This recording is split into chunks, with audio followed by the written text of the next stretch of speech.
তিতাসের মতোই হারাংও একটি নদীর নাম। মৃদু স্রোতে বয়ে চলা পাহাড়ি নদী আর তার তীরবর্তী গ্রাম, গ্রামের মানুষ, জীবনযাপন এসব নিয়েই মেঘদূত সেনের কাহিনী হারাং। উত্তর পূর্ব ভারতের ৭টি রাজ্য, যাদের আমরা একসাথে সেভেন সিস্টার্স বলে ডাকি, আর এত কাছে হওয়া সত্ত্বেও যাদের প্রায় কোনো খবরই আমরা রাখি না, তাদেরই বাংলা সাংস্কৃতিক জগতের পত্রিকা যাপন কথা কোভিড মহামারীতে ২ বছর বন্ধ থাকার পর ২০২২ সালে প্রকাশিত হয় এই পত্রিকার নবম সংখ্যা। সেখানেই প্রকাশিত হয়েছিল মেঘদূত সেনের এই গল্পটি। বইটি আমার হাতে আসে কিছুটা কাকতালীয়ভাবেই। গত বছর অক্টোবর মাসের হঠাৎ মেঘ ভাঙা বৃষ্টিতে কলেজ স্ট্রিট বইপাড়ায় যে বিপুল ক্ষয়ক্ষতি হয়েছিল, তার আংশিক পূরণের চেষ্টায় নভেম্বরের গোড়ায় বসেছিল ভিজে বইয়ের বইমেলা। সেখানেই বইটা হাতে পাওয়া এবং পড়তে বসে চমকে যাওয়ার মতো একাধিক গল্প ছিল আসল পাওনা। বর্তমান গল্পটিও সেরকমই একটি। আসুন শুনে নেওয়া যাক মেঘদূত সেনের লেখা ছোট গল্প হারাং, পাঠে আমি রৌহিন। ইখান হইল মাছর নদী, তোর লাগিরে বান্দা আমি হইলাম মাইমল। গলায় বেশ সুর আছে তোতার। তোতা ওরফে আব্দুল মুনিম লস্কর। হারাঙের স্রোতেই তার স্পন্দন। কাঁধে জাল ও পরনে সবুজ খাঁকি লুঙ্গি, নাভির ইঞ্চি দেড়েক উপরে পুটুলির মতো শক্ত করে বাঁধা। তার বেলা কাটে নদীতেই। কুচকুচে কালো গায়ের রং, মাছ ধরার সময় গায়ে কাপড় জড়ায় না। জলের ঝাপটায় শরীর পানসে হয়ে গেছে, কিন্তু উজ্জ্বলতা হারায়নি। থুতনিতে এক চিমটি কাঁচা পাকা দাড়ি, চুলেরও একই বহর। মাথা ও কানের সরু মাঝপথে আধজলা বিড়ি গুজে রাখে সারাক্ষণ। তবে জলের উথাল পাথাল তার ঠোঁটে আঁচ ধরাতে পারেনি। পরন্ত বিকেলের আভার মতো সেটা টকটকে লাল। পানের রস বাঁধ ভেঙে ঠোঁটের দুই পারে স্বতন্ত্র গতিপথ খুঁজে নিতে চাইছে। ছিপছিপে শরীরে বয়স আন্দাজ করা যায় না। বাংলাদেশ যখন আলাপ হয়েছে তখন আমি শিয়ান, হক্কলতা রাইডাসে। 2 ছেলে ও বউ নিয়ে তো তার সংসার। বড় ছেলে অটো ওয়ার্কশপে কাজ শেখে। ছোট ছেলে গেল বছর ম্যাট্রিক পরীক্ষায় ফেল করায় দুবেলা খাওয়া বন্ধ রাখে, সাথে বেদম প্রহার। কিটা বা তোতা, তোমার পুয়া ফাঁস করছে নি? পালবাবুর প্রশ্নে বড্ড অস্বস্তিতে পড়ে তোতা। আজ্ঞা না, ফিরি বছর দিব আবার। হাড়ে লাগে পালবাবুর কথা। বাড়ি ফিরে ছেলেকে আরেক পোস্ত পিটুনি দেয়। বউয়ের সাথেও ঝগড়া বাঁধে, পিঠে ঘা বসায়। হেটির হেটি, তোর লাগিয়ে আমার ইজ্জত আজ মাটিত মিলি যাক। ঘাড় ধরিয়া মনে হয় উন্দালো জ্বালাই লইতাম তোরে। পুয়া পুয়া কইয়া মাথা উঠাইছো। শীতের সময় তোতা জাল ছেড়ে ছিপের দ্বারস্থ হয়।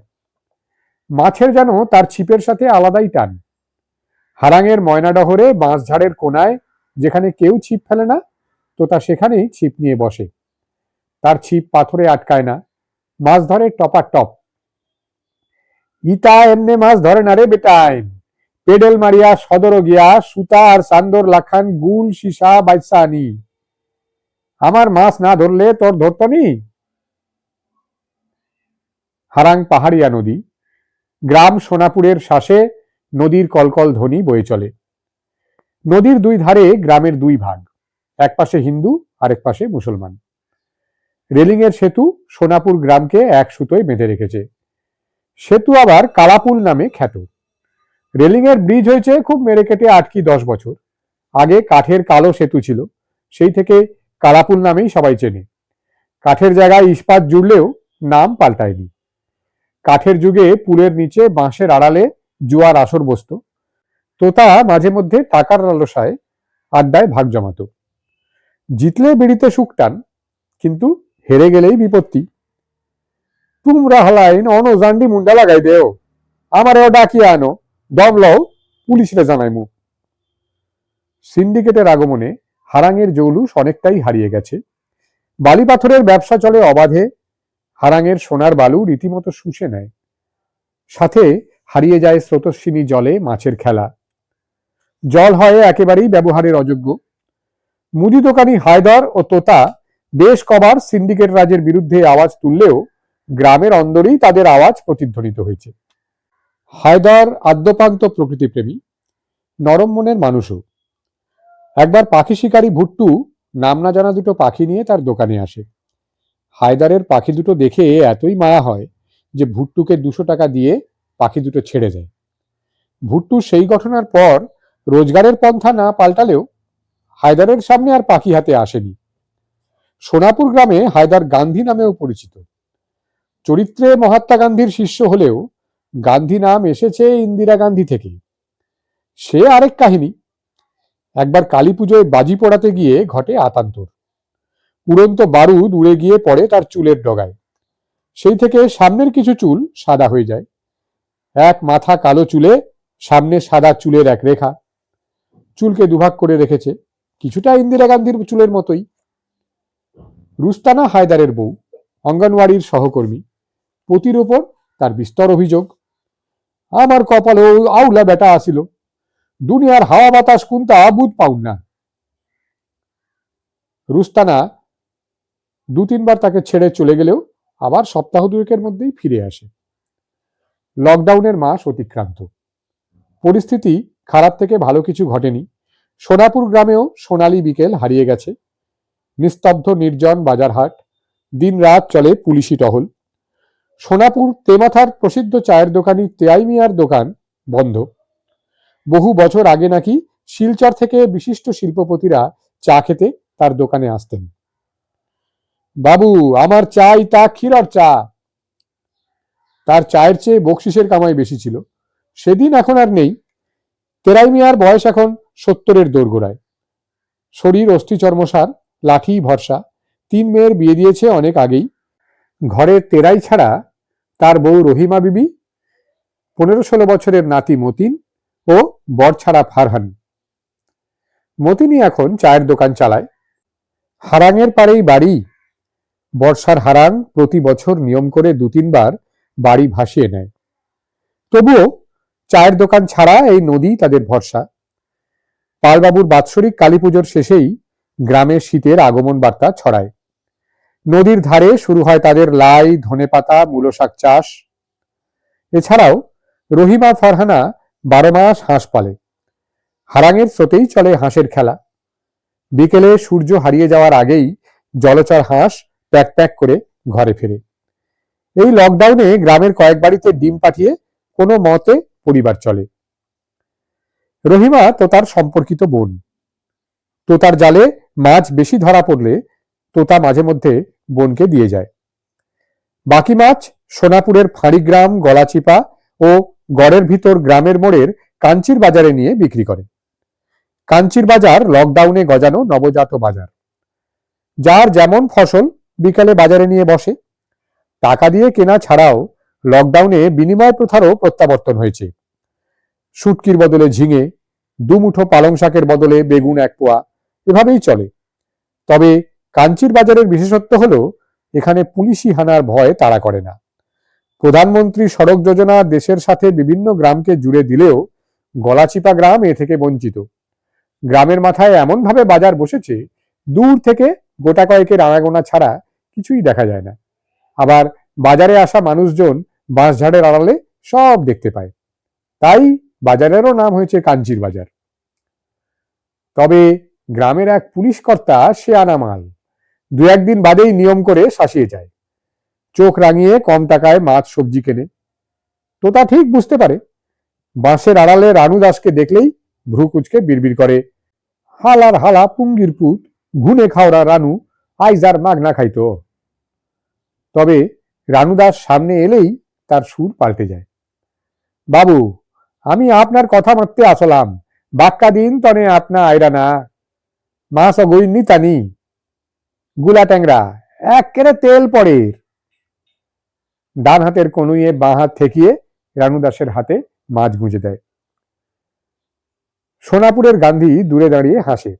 তোতাকে সে খুব ভালো করেই চেনে। ও তোতা ভাই, মাছ আগে আমারে দিলাই না, এখন স্যার রে 50 কমে দিলাও গেহি। রাগে জ্বলে ওঠে তোতা। মুখে মিথ্যে হাসি সাজিয়ে ফু করে পানের রস ধারে ফেলে। তার মাছের স্থায়ী খরিদ্দার হলেন মুম্বাই ফেরত মলয় পাল। তিনি আবার মুম্বাই পাল নামে গ্রামে পরিচিত।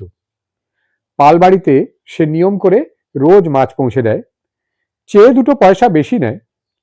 তোষামদে তোতার জুড়ি মেলা ভার, সাজিয়ে কথা বলা সে খুব জানে। কোনোদিন চা দিলে চা খেয়ে পুকুরে কাপ ধুয়ে নির্দিষ্ট স্থানে রাখে, ভেজা হাত লুঙ্গিতে মুছে গুছিয়ে পানের আবদার করে। বুচ্চয়নি আজ্ঞা, আপনার বাড়ির চাওলা স্বাদ, আমার বেটিয়ে চা বানায়, ইটা এক্কেরে মাখমদলিয়ার লালা পানি, মুখ্য দেওয়া যায় না। দেন থোড়া গোয়া দিয়াইন, বেল পরিজার। বাড়ির যাইতাম। তবে পাশের বাড়ির রঞ্জুকে তোতা একেবারেই পছন্দ করে না। পালবাড়িতে মাছ দিয়ে ফেরার পথে রঞ্জু পথ আগলে বসে থাকে। কি তারে তুতা, তোর ঠোঁট মেলাইয়া পালরে বাল দিয়া আইচ্ছনি। তোতা প্রথম দু একদিন তর্ক জুড়লেও এখন আর কথা বাড়ায় না। সে জানে রঞ্জুর সাথে তর্কে জেতা খুব সহজ ব্যাপার নয়। তবুও কোনোদিন বলে, তুই তো হালার হালা, হালারও নাই বিচারও না, কোনো কামও আইলে না, তুই কিতা বুধ পাইব। রঞ্জু রায় জুতো সেলাই থেকে চণ্ডীপাঠ সব পারে, কিন্তু আর্থিক অবস্থা তথৈবচ। পিতৃদত্ত ক্ষেতের বিঘে 2 জমি আর একজোড়া গরু, এই তার সম্বল। গরু দুধ দেয় 6 মাস, বাকি সময় গর্ভবতী থাকে। বাছুর বলদ হলে কোরবানি ঈদে বিক্রি করে।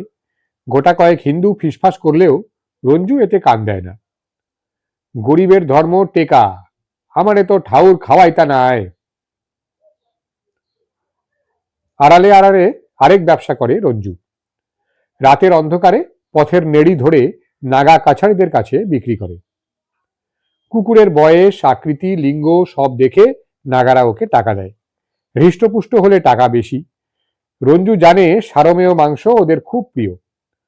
একবার সে টাকি গ্রামে আমন্ত্রণও পেয়েছিল, গিয়েছিলও বটে, তবে দেশি মদ ছাড়া মাংস খেতে পারেনি। কুকুরের পায়ুদ্বারে রড ঢুকিয়ে পুড়িয়ে মাংস খায় এরা।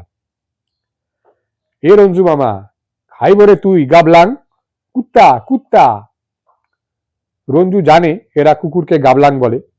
পেট গুলিয়ে ওঠে, নেশা কাটতেই পালিয়ে আসে। তবে এই কারবারে তার ভালোই লক্ষ্মী লাভ ঘটত। কিন্তু একদিন ঘটল অঘটন। টাকার লোভে রাতের অন্ধকারে লস্কর বাড়ির পোষ্য কুকুর ধরতে চলে যায়। কুকুর তো না, যেন ছোটখাটো বাঘ। রঞ্জু তার কুকুর ধরার কলাকৌশল প্রয়োগ করলে হিতে বিপরীত হয়। কুকুর তেড়ে আসে, পালানোর আগেই তার পায়ে দাঁত বসায়। প্রাণের ভয়ে সজোরে চিৎকার দেয় রঞ্জু। চিৎকার শুনে লস্কর বাড়ির ইমাম সাহেব বের হন, শান্ত করেন কুকুরকে। ততক্ষণে রঞ্জুর দুপা রক্তাক্ত। ষাটোর্ধ্ব ইমাম সাহেব পোড় খাওয়া উকিল, সদ্য মদিনা শরীফ থেকে ফিরেছেন। মুখ জুড়ে ধবধবে সাদা দাড়ি।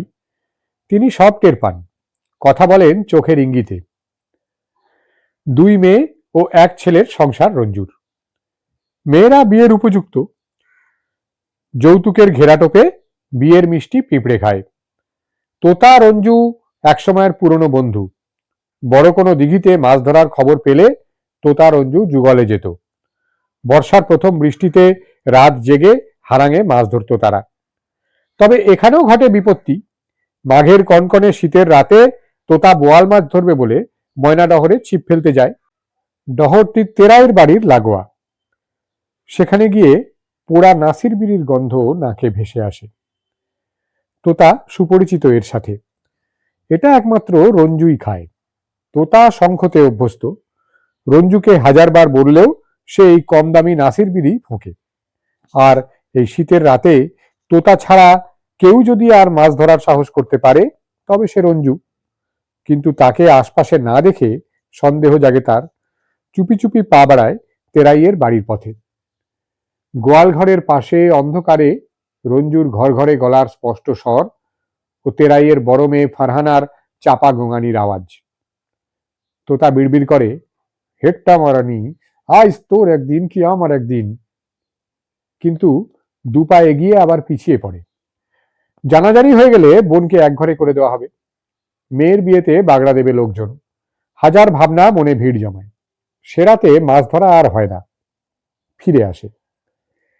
পরদিন সকালেই তোতা বোনের বাড়িতে ছোটে। রহিমাকে সবিস্তারে বলে। মানে যাতে জানোই না তুই দেখিচ। ফরহানার পিঠে কিছু উত্তম মধ্যম দিয়ে সোজা চলে যায় রঞ্জুর বাড়িতে। হাল আর হালা দুমুখা সাপ, ছোট জাত, জাতর কাইত যাইতো নাই। ঘর দামড়া মারা জোয়ান বিটি থইয়া তুই কই যাস আমি জানি না। তরে আমি লগে আর তুই হাওয়া আর একদিন যাইছ, ঠেং কাটিয়া গলার জুলাইমু। কেটে গেছে বহু বর্ষা বসন্ত। ফরহানাও হয়তো সেসব কথা ভুলেই গেছে, কিন্তু তোতা রঞ্জুর ভাব আর হয়নি। সময়ের সাথে তোতার আর্থিক অবস্থা মন্দের ভালো হলেও রঞ্জুর সেরকম আয় উন্নতি নেই। বয়সের ছাপ স্পষ্ট, চুল সাদা কদম ছাট, নেশায় বুঁদ হয়ে থাকে, জুয়া খেলতে যায় চন্দ্রপুর বাগানে। ছোট মেয়ে রীতা আবার মৃগী রোগী, মাঝে মধ্যেই কাঁপতে কাঁপতে অচেতন হয়ে পড়ে। তখন ডাক পড়ে ইসলাম মোল্লার। আশপাশের গ্রামের মতোই এখানেও তার সমান প্রতিপত্তি। জনশ্রুতি আছে ডাক্তারের অসাধ্য কাজ তিনি সাধন করেন। বৈতল মালোর বাতাস লাগছে। ঝাড়ফুঁক দিয়ে 500 টাকা নিয়েই তিনি বিদায় নেন। বরাবরের মতো ঘন্টা চারেক বাদেই রীতা সুস্থ হয়। কি হয়েছে তার সাথে কিছুই বলতে পারে না। অতিবাড়ি থেকে বেঁচে গেছে সোনাপুর, তবে দারিদ্র্যের থাবা সর্বত্র। দেশে লকডাউনের বয়স 3 মাস ছাড়িয়েছে। আগে তোতা ছাড়া স্থায়ী মাছ ব্যবসায়ী সোনাপুর গ্রামে কেউ ছিল না। বর্তমানে কাজ নেই, ছোট ছোট দোকান বন্ধ। খাবারের খোঁজে অনেকেই পেশা পাল্টে নদীতে নেমেছে। হায়দারের মুদি দোকানও যদিও খোলা, কিন্তু বিক্রিতে ভাঁটার টান। দুধ বিক্রি করেই রঞ্জু পরিবার টানছে। মাঝে মধ্যে হারাঙে সেও নামে। আজকাল নাগারা আসছে না, কুকুর বিক্রির রাস্তা বন্ধ। মদের দামও লাফিয়ে বেড়েছে কয়েক গুণ। সচরাচর পাওয়াও যায় না। গ্রামবাসী মিলে চন্দ্রপুর বাগানের মোড়ে বাঁশের গড় বসিয়ে দিয়েছে। পাহারাদারও আছে 2 জন, কাউকে ঢুকতে দেওয়া হয় না। করেক্স কফ সিরাপে কিছুটা নেশা হয়, কিন্তু জয়মা ফার্মাসির বাদল টাকা দিলেও রঞ্জুকে কফ সিরাপ দিতে চায় না। মতিন আজকাল তোতার সাথে মাছ ধরতে যায়। গ্রামে পাল ও লস্কর বাড়ি ছাড়া কারো অবস্থাই খুব একটা সুখের নয়। তোতাও এখন পাল বাড়িতে ঢুকতে পারে না। গেটের কাছে গিয়ে হাঁক পারে, ও বাবু, আমি তোতা, মাছ লইয়া আইছি। পাল বাবু মাঝে মধ্যে তামাশা করেন, কিটা বা তোতা, তোমার মন একই। তোতার উত্তরের আশা না করেই নিজেই হো হো করে হাসেন পালবাবু। অনাহারে অর্ধাহারে সবকিছু ঠিক হয়ে যাওয়ার প্রহরে দিন কাটে সোনাপুরে। একদিন সকালে গ্রাম শুদ্ধ রটে যায় রঞ্জুর গরু কাল রাতে চুরি হয়েছে। তোতার কানেও সে খবর ভেসে আসে। প্রথমে বিশ্বাস করতে না পারলেও দুপুরে পালবাবুর বাড়িতে মাছ দিতে গিয়ে রঞ্জুকে দেখে। পরনে গামছা, মাথায় হাত, পথের ধারে বসে আছে। বহু বছর বাদে রঞ্জুকে দেখে তোতার বড্ড কষ্ট হয়। এক রাতেই রঞ্জুর বয়স আরো বেড়ে গেছে। কালো শরীরে সেই চিরপরিচিত উজ্জ্বলতা হারিয়েছে। বুকের পাঁজর যেন এক্সরে প্লেট। কপালের ফোঁটা ফোঁটা ঘাম নামছে ঝুলে যাওয়া গাল বেয়ে, চোখ ছলছল। চিরপরিচিত শ্লেষের ভাষা উধাও। তাকায় তোতার দিকে। পুলিশও জানাইছ নি? চিন্তা করিছ না, পাইলাইবে। উত্তর পট্টিত আমার চিনা জানা চুর দুগু আসইন, খবর পাঠামু, থোড়া দমলো। তোতা জানে চুরির গরু পাওয়া যায় না। থানায় গিয়ে টাকা দেওয়ারও ক্ষমতা নেই রঞ্জুর। তবুও আশার বাণী শোনায়। হঠাৎ বাড়ি থেকে হইচই ভেসে আসে। দুজনেই পা বাড়ায়।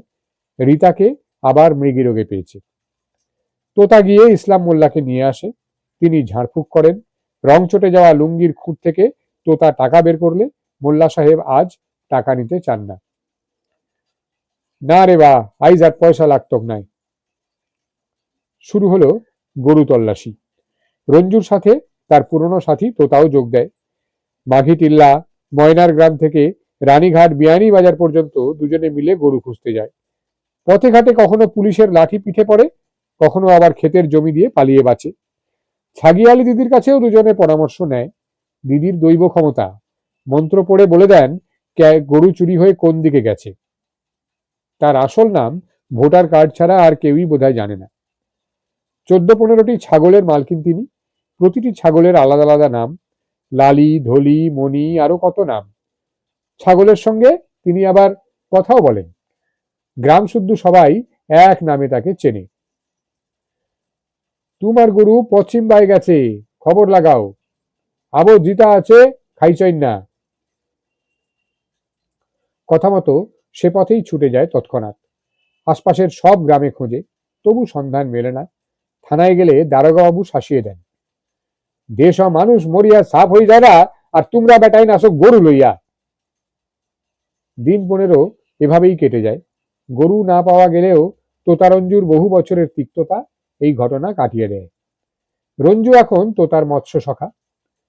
বিকেলে কাঞ্চির বাজারে মাছ বিক্রি করে।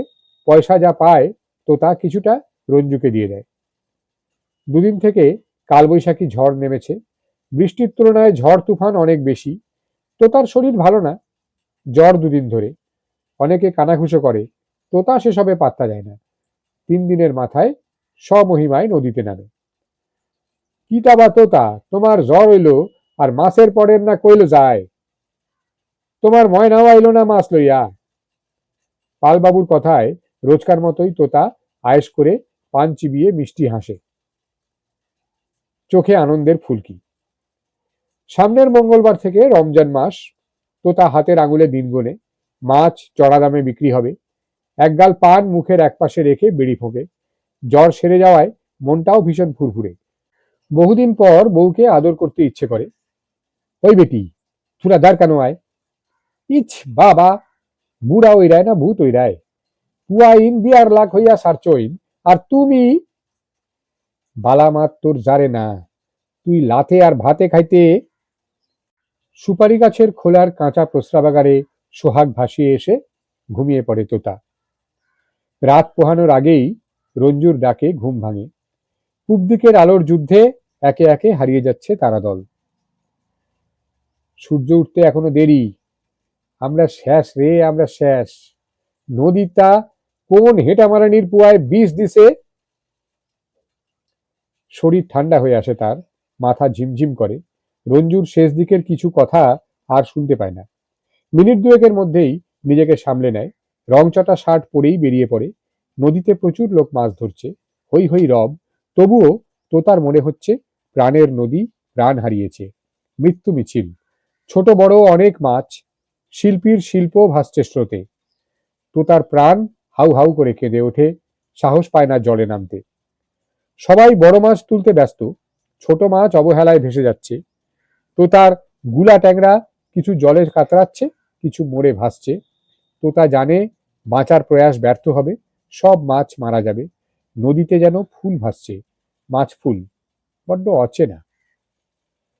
দুপুরের আগেই খবর স্পষ্ট হয়, সোনামিয়া আর আছদ্দর মিলে নদীতে বিষ দিয়েছে শেষ রাতে।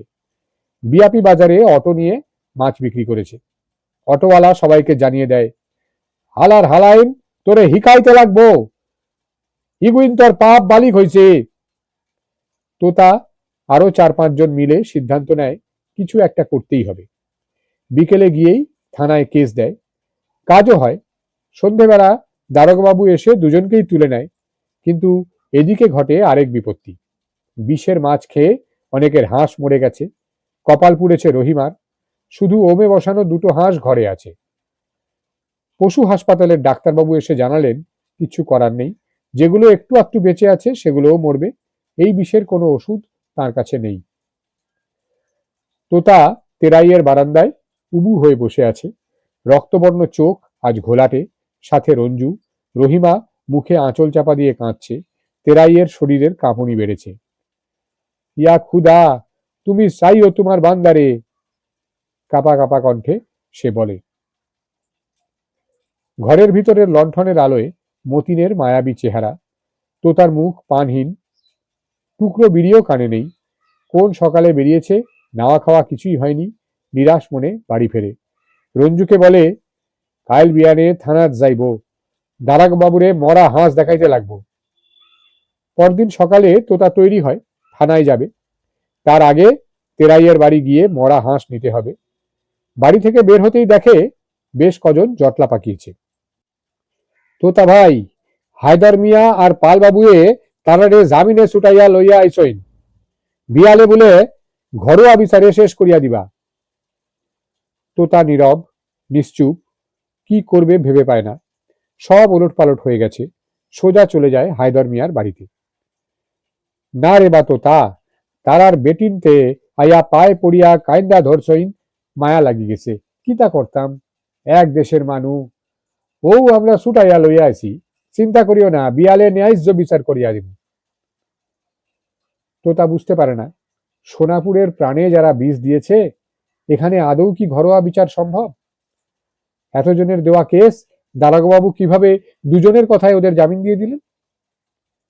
হারাঙের স্রোত আজ একেবারেই কম। মরা মাছ নদীতে পেট উল্টে ভাসছে, মাছের বিষে নেড়ি কুকুর দুটো মরেছে। তোতা বসে আছে নদী তীরে, কোনো ভাবনা নেই, পানের নেশাও হারিয়ে গেছে। মাছির মিছিল সর্বত্র, বিদঘুটে গন্ধ, দুপুরের আকাশ মেঘাচ্ছন্ন। খোলা আকাশের নিচে উড়ন্ত মেঘ থেকে কিছুটা শক্তি সঞ্চয় করে তোতা। নদীর পার ঘেঁষে দাঁড়িয়ে থাকা শনের বাগান, বাঁশঝাড়, মরা মাছের গন্ধ উপেক্ষা করে তেরাইয়ের বাড়ি যায়। মরা হাঁস অনেকটা ফুলে গেছে, কিছুটা নীলাভ। বাঁ হাত বাড়িয়ে মাছি তাড়ায়।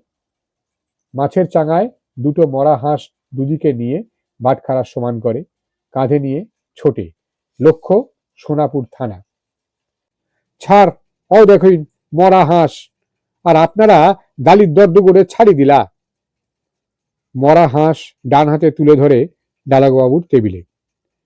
হকচকিয়ে ওঠেন দারোগা প্রশান্ত। মরা হাঁস হাতে তোতা দাঁড়িয়ে, নাকের ঠিক সামনে, রুমাল দিয়ে নাক চেপে সজোরে চিৎকার দেন দারোগা। মুহূর্তে রানু দাস এসে গলা ধাক্কা দিয়ে তোতাকে বাইরে বের করে। হাল আর হালা মাইমাল, তোর তো দেখি সাহস কম নয়। টেকা আসেনি, টেকা, টেকা ঢাল হক্কল কাম হইব। বেশ মাতিছ না ভাগ, আর নাই তোরে জেলে ঢুকামু। জেলের ভয় পায় না তোতা, কিন্তু আশ্চর্য হয় রানু তার গায়ে হাত তুলেছে। চোখে মুখে সেই ছাপ স্পষ্ট, বুকে চিনচিন ব্যথা করে, হৃৎপিণ্ডের গভীরে ক্ষত ছেয়ে গেছে। নিরাশ হয়ে সে বাড়ি ফেরে। আব্বা, আব্বা ভাত খাইতে আয়, উঠো, মাইয়ে ডাকিতরা। শরীর জুড়ে ব্যথা, মরা হাঁস ঘরের কোণে হেলায় পড়ে আছে। ওই বটি, লস্কর বাবু তো উকিল নানি? তোতা তীব্র আশায় বউয়ের মুখের দিকে তাকায়। অয় মনে লয়, আগে তো বিয়ানি বালা কালা কাপড় পিন্দিয়া সদরও যাইতা। আড়ষ্টতা ভেঙে উঠে দাঁড়ায় তোতা। পরন্ত সূর্য ভাঙা কাঁচে প্রতিবিম্বিত হয়, জলজল করে চোখ। শেষ বিকেলে আশার আলো ভাসে। মেঘদূত সেনের ছোট গল্প হারাং এতক্ষণ শুনছিলেন আমার কণ্ঠে।